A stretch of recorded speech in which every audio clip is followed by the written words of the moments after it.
नमस्कार दोस्तों, स्वागत है आप सभी का। आज हम लोग 12 जनवरी को हुए सीटेट के पेपर की आंसर की देखने वाले हैं। जैसा कि मैंने वादा किया था कि आपके लिए आंसर की लेके आया हूँ, तो आऊँगा तो लेके आया हूँ। तो मैंने अपना वादा पूरा कर लिया है, आप अपना वादा पूरा करिए। हमारे चैनल को लाइक करिए, सब्सक्राइब करिए एंड शेयर करिए, और बिना सब्सक्राइब करे मत जाइएगा। हमेशा आप वीडियो देख के चले जाते हैं और सब्सक्राइब करते नहीं हैं। तो दोस्तों, मैं मेहनत कर रहा हूँ, आप भी मेहनत कर रहे हैं, दोनों का मोटिवेशन एक दूसरे से मिल के बनाएंगे।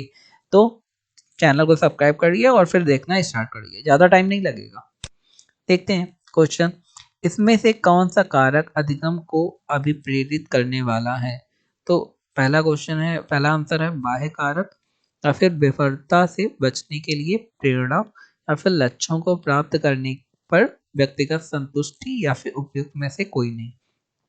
तो अधिगम को अभिप्रेरित करने वाला कारक मतलब अधिगम को, पढ़ाई को बढ़ाने वाला कारक कौन सा है?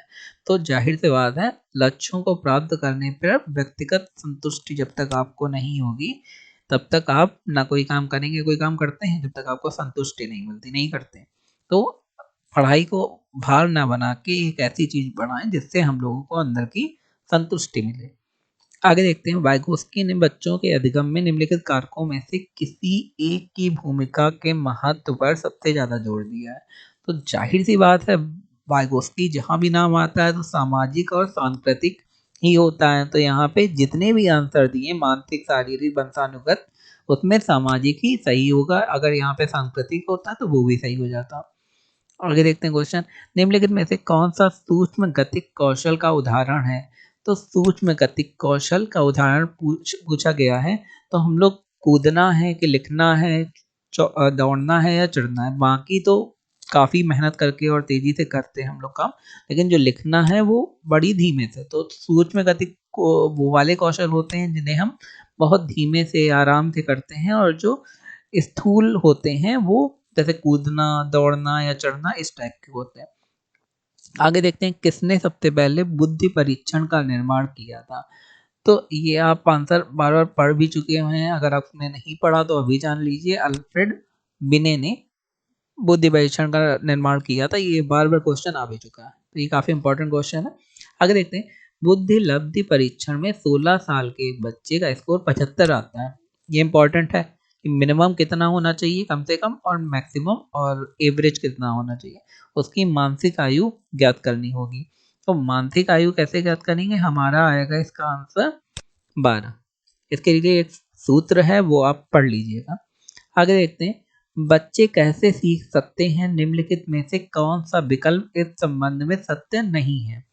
कि बच्चे कैसे सीख सकते हैं, किस तरीके से बच्चे सीख सकते हैं, लेकिन कहा गया कौन सा सत्य नहीं है। नहीं पे बड़ा ध्यान रखिएगा। तो बच्चे कई तरीकों से सीख सकते हैं, ये तो बात सही है। तो ये नहीं पूछा गया, तो ये सही है, इसमें नहीं लगाना। बच्चे केवल कक्षा में ही सीख सकते हैं। बच्चे सीखने के लिए स्वाभाविक रूप से प्रेरित होते हैं, ये भी बात सही है। बच्चे तब सीखते हैं जब वे संज्ञात्मक रूप से तैयार होते हैं, ये भी बात सही है। तो क्या सही नहीं है कि बच्चे केवल कक्षा में ही सीखते हैं? बच्चे तो कहीं भी सीख सकते हैं, तो बाकी आंसर रॉन्ग हो जाएंगे। आगे देखते हैं हम लोग दोस्तों। इसमें क्वेश्चन जो दिए गए हैं, पहले हम लोग पैरा पढ़ेंगे जैसा कि हमेशा करते हैं, टाइम बर्बाद करे बिना, और फिर हम लोग आंसर देने की कोशिश करेंगे। पैरा हम लोग इसलिए पढ़ने वाले हैं जिससे आपको समझ में आ जाए कि कैसे पैरा पढ़ के जल्दी से आंसर देना है, क्योंकि टाइम तो होता नहीं है। तो यहाँ पे दिया है कि हेवल घाटी के गांव वासियों ने चीड़ के पेड़ों में हो रहे विनाश के विरुद्ध जुलूस निकाला। मतलब गांव वासी काफी जागरूक थे। घास चारा लेने जा रही महिलाओं ने इन पेड़ों से लीसा टपकाने के लिए लगाए गए लोहे निकाल दिए व उनके स्थान पर मिट्टी की मरहम पट्टी कर दी। तो कितने समझदार होते हैं गांव वाले कि उन्होंने जो लोहे की सरियां लगी हुई थी पेड़ों में, क्योंकि दर्द तो उन्हें भी होता है, तो उसे निकाल के मरहम पट्टी लगा दी मिट्टी की। महिलाओं ने पेड़ों की रक्षा बंधन भी किया। आरंभ से ही लगा कि वृक्ष बचाने में महिलाएं आगे आएंगी। वन कटने का सबसे अधिक कष्ट उन्हीं को उठाना पड़ेगा, क्योंकि घास चारा लाने के लिए उन्हें और दूर जाना पड़ेगा। पेड़ कट जाएंगे तो महिलाएं, अभी तो घास चारा पास में ही मिल जाता था, बाकी उन्हें बहुत दूर जाना पड़ेगा इसके लिए। कठिन स्थानों से घास चारा एकत्र करने में कई बार उन्हें बहुत चोट लग जाती है। वैसे भी पहाड़ी रास्तों पर घास चारे का बोझ लेकर 10, क्योंकि काफ़ी दूर से लाना पड़ता है, 5-10 किलोमीटर या उससे भी ज़्यादा चलना बहुत कठिन हो जाता है। इस आंदोलन की बात ऊंचे अधिकारियों तक पहुंची तो उन्हें लीसा प्राप्त करने के तौर तरीके की जांच करवानी पड़ी कि आखिर लोग लीसा कैसे करें। मतलब वो लोग तो सरिया लगा के प्राप्त कर रहे हैं, तो उससे उन्हें दर्द होता है, पेड़ काटे भी ना जाए और लीसा भी प्राप्त हो जाए, ऐसा क्या करें। जांच से स्पष्ट हो गया कि बहुत अधिक लीसा निकालने के लालच में चीड़ के पेड़ों को बहुत नुकसान हुआ है। इन अनुचित तरीकों पर रोक लगाने, अब लीसा निकल सकता है, पेड़ों तो हर चीज मिल सकती है, लेकिन आप ज़्यादा लालच की वजह से, जैसे आजकल सब्जियों में इंजेक्शन लगाया जाता है, दूध में मिलावट होती है, हर चीज में मिलावट करना गलत बात है लालच की वजह से। चीड़ के घायल पेड़ों को आराम मिला, एक नया जीवन मिला। पर तभी खबर मिली कि इस इलाके के बहुत से पेड़ों की कटाई के लिए नीलाम किया जा रहा है। मतलब पेड़ों को कटाई के लिए नीलाम करा जा रहा है कि कौन आएगा और कौन काटेगा इन पेड़ों को। लोगों ने पहले तो अधिकारियों को ज्ञापन दिया कि जहां पहले से ही घास चारे का संकट है वहां और व्यापारिक कटान ना किया जाए।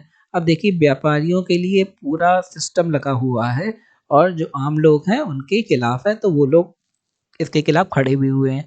जब अधिकारियों ने गांव वासियों की मांग पर ध्यान न देते हुए नरेंद्र नगर में नीलामी की घोषणा कर दी, तो गांव वासी जुलूस बनाकर वहां नीलामी का विरोध करते हुए पहुंच गए। वहां एकत्र ठेकेदारों से हेवल घाटी की महिलाओं ने कहा, आप इन पेड़ों को काटकर हमारी रोजी रोटी मत छीनिए। पेड़ कटने से यहाँ बाढ़ व भूस्खलन का खतरा भी बढ़ जाएगा। कुछ ठेकेदारों ने, आगे बढ़ते हैं, तो वास्तव में वह बात मानी, पर कुछ अन्य ठेकेदारों ने अदवानी और सलेत के जंगल खरीद लिए। मतलब काम रुका नहीं, विरोध चलता रहा। तो इसमें पहला क्वेश्चन है, हेवल घाटी में किन पेड़ों के होने वाले विनाश के विरुद्ध जुलूस निकाला गया था। जाहिर सी बात, चीड़ के पेड़ थे, सिंपल सा है। महिलाओं ने पेड़ों का रक्षाबंधन क्यों किया? पेड़ों को सुंदर बनाने के लिए किया, उनकी मरहम पट्टी करने के लिए किया, पेड़ों को बचाने के लिए किया, या उस घाटी की रस्म थी? तो रस्म तो जाहिर सी बात नहीं थी, समझिए कैसे आंसर निकालते हैं। उनकी मरहम पट्टी, इससे आप कंफ्यूज हो सकते हैं। तो मरहम पट्टी करने के लिए रक्षाबंधन नहीं किया, उन्होंने बचाने के लिए। तो सबसे सही आंसर क्या है? बचाने के लिए। इसमें कंफ्यूजन होता है एग्जाम में। वन काटने का सबसे अधिक कष्ट महिलाओं को क्यों उठाना पड़ता है? क्योंकि उन्हें चारा लाने के लिए दूर तक जाना पड़ेगा। पहले ही मिल गया तो हम लोगों को ज़्यादा टाइम नहीं बर्बाद करना है। चीड़ के पेड़ों को किससे बहुत नुकसान हो रहा था? तो अधिक घास चारा लाने से, या फिर बहुत अधिक लीसा निकालने से, या कुछ ठेकेदारों से, या बहुत ऊंचे अधिकारियों से। तो जाहिर सी बात है, बहुत ज़्यादा लीसा लालच की वजह से निकाला जा रहा था, इसलिए उन्हें नुकसान हो रहा था। आगे देखते हैं, पेड़ काटने से किसका खतरा बढ़ जाएगा? तो जाहिर सी बात, भूस्खलन और बाढ़ का खतरा पेड़ काटने से बढ़ जाता है। रोजी रोटी शब्द है, तो जाहिर सी बात है, ये आपने पढ़ा होगा, अगर शब्द युग्म जो होता है, मतलब दो शब्दों से मिलकर बनता है, तो ये भी रोजी रोटी दो शब्दों से मिलकर बना है, ये शब्द युग्म है। आगे, कुछ ठेकेदारों ने तो वास्तव में वह बात मानी। वाक्य में निपात क्या है? तो निपात है तो। आगे, वाइगोस्की ने भाषा विकास का डैश है परिपेक्ष प्रस्तुत किया है। तो ये मैं बार बार बता चुका हूँ कि वाइगोस्की ने सांस्कृतिक और सामाजिक प्रस्तुत किया है परिपेक्ष, तो यहाँ पे समाज और सांस्कृतिक होगा। आगे देखते हैं, बहुभाषिक कक्षाओं में बच्चों की घर की भाषा को स्थान देने की दृष्टि से कौन सा कार्य सर्वाधिक प्रभावी है? अब बच्चे जो घर पे भाषा बोलते हैं और जो कॉलेज में बोली जाती है वो बिल्कुल अलग अलग होती है, तो घर की भाषा को भी स्थान दें, मतलब बहुभाषिता होनी चाहिए क्लास में।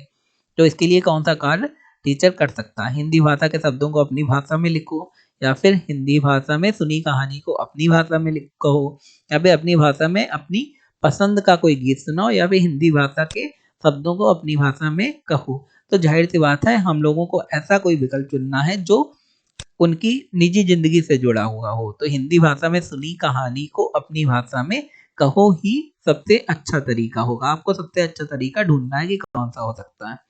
आगे देखते हैं, कक्षा 5 के बच्चों की हिंदी भाषा का आकलन करने में कौन सा प्रश्न सर्वाधिक उपयोगी होगा? तो जूरी के बैलों के नाम बताइए, ये पूछेंगे, तब हिंदी का पता चलेगा कि कैसी है। या गया कैसा व्यक्ति था, उनके मोहल्ले के बारे में पूछेंगे, या फिर हीरा समझदार था या मोती, ये पूछेंगे, या फिर झूरी के कितने बैल हैं। अब कितने बैल ये तो नंबर वाला हो जाएगा, तो ये गलत हो जाएगा। अब ऐसा कुछ पूछेंगे जो बच्चे जिसमें सोचना पड़े। तो गया कैसा व्यक्ति था, ये बच्चों को सोचना तो पड़ा नहीं, क्योंकि बच्चे जानते हैं। झूरी के बैलों के नाम बताइए। तो हम लोगों को क्या पता करना है, हिंदी भाषा का आकलन करना है, ना कि बैलों के नाम तो इंसान रट भी सकता है। सिंपल सी बात। तो हीरा समझदार था या मोती, क्यों, इसमें बच्चे को सोचना पड़ रहा है, तो जिसमें बच्चे को सोचना पड़े वैसा आंसर सही करेंगे। हिंदी भाषा में आकलन का मुख्य उद्देश्य क्या है, हम लोग जो पेपर लेते हैं हिंदी भाषा में उसका मुख्य उद्देश्य क्या है एग्जाम का, बच्चों के शब्द भंडार का आकलन करना कि बच्चों ने कितना रट रखा है, तो ऐसा तो नहीं। प्रभावी भाषा प्रयोग में बच्चों की मदद करना, या फिर भाषा प्रयोग संबंधी त्रुटियों का आकलन करना, या फिर बच्चों के व्याकरण का ज्ञान। अब किसी चीज को जानना रटना वो सब अलग ही हटा दो। अब बचे दो, प्रभावी भाषा प्रयोग में बच्चों की मदद करना, ये है आकलन का उद्देश्य, या फिर भाषा प्रयोग संबंधी त्रुटियों का नहीं, बच्चों की कमी भी नहीं निकालना है, बच्चों को हमेशा मदद करना, प्रोत्साहित करना है।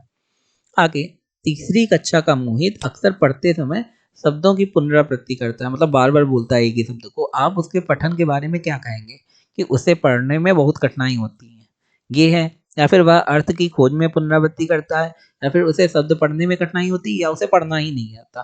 तो बच्चे की नेगेटिविटी नहीं निकालनी है, वो सब हटा दीजिए। नेगेटिविटी, ये तीनों नेगेटिव है, एक ही खाली पॉजिटिव है कि वह अर्थ खोजने में पुनरावृत्ति करता है। कभी कभी होता है कि हमारा दिमाग कहीं और होता है, हम लोग एक लाइन को या शब्द को बार बार पढ़ते हैं जिससे समझ में आ जाए, और रटने वाले तो ये परमानेंट करते हैं। तो इसीलिए पुनरावृत्ति, ये जो भी पूछा जाता है वो अपने ऊपर अप्लाई करके देखिए कि आप क्या करते हैं। ऐसा तो है नहीं कि 20-25 साल में आप बिल्कुल अलग हो गए। काफ़ी चीज़ें तो बच्चों ऐसी ही होती हैं। भाषा सीखने सिखाने की प्रक्रिया में सबसे कम महत्वपूर्ण क्या है, भाषा का आकलन, या फिर भाषा शिक्षण की पद्धति, या भाषा का परिवेश, या फिर भाषा की पाठ्य पुस्तक। तो भाषा का सबसे कम महत्वपूर्ण पूछा गया है। तो आकलन बच्चों का नहीं करेंगे तो पता कैसे चलेगा। भाषा शिक्षण की पद्धति भी बिल्कुल देखनी चाहिए कि भाषा शिक्षण की पद्धति कैसी है। अब भाषा सिखा रहे हैं तो भाषा के हिसाब से परिवेश भी होना चाहिए, लेकिन पाठ्य पुस्तक इतनी इम्पोर्टेंट नहीं है, क्योंकि बच्चों को रियल जिंदगी से सिखा सकते हैं। भाषा शिक्षक के लिए जरूरी है कि वे भारतीय भाषाओं की डैशे को स्वीकार करें और समृद्ध साहित्य को दर्शक की दृष्टि से देखें, विषमताओं को स्वीकार करें और समृद्ध साहित्य को सराहना की दृष्टि से देखें, या फिर विविधताओं को, या फिर सराहना विविधता, या फिर जटिलताओं को। तो विविधता और सराहना, ये इसका आंसर सही क्यों होगा, क्योंकि विविधता है, हमारा जो भारत है उसमें कई सारी भाषाएं बोली जाती हैं, इसलिए वहाँ पे बहुत विविधता है। और सराहना तो करनी चाहिए, सराहना की दृष्टि से देखना, तो इसका भी नंबर सही होगा। तो धन्यवाद दोस्तों हमारा ये वीडियो देखने के लिए। अगर आपको वीडियो अच्छा लगा तो चैनल को सब्सक्राइब करना कभी ना भूलें। धन्यवाद।